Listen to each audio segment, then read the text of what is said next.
দুই নাম্বার করবে কি?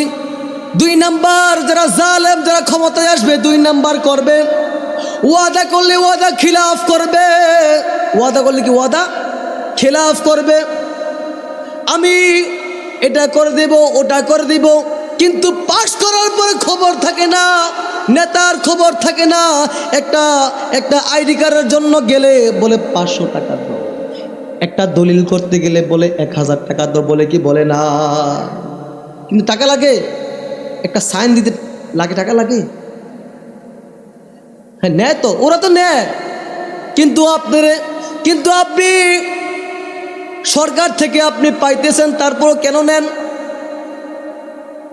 এগুলা করবে। এক নাম্বার করবে মিথ্যা কথা বলবে, দুই নাম্বার করবে ওয়াদা খেলাফ করবে, তিন নাম্বার আমানতের খেয়ানত করবে।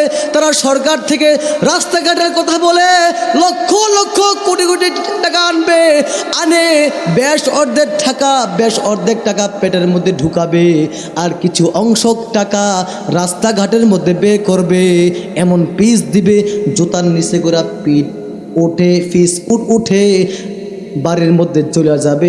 রাস্তা কয়দিন পরে ভেঙ্গে চুরে সব খালের মধ্যে পড়ে যাবে। কথা বলেন ঠিক না? ঠিক এমন রাস্তা করে।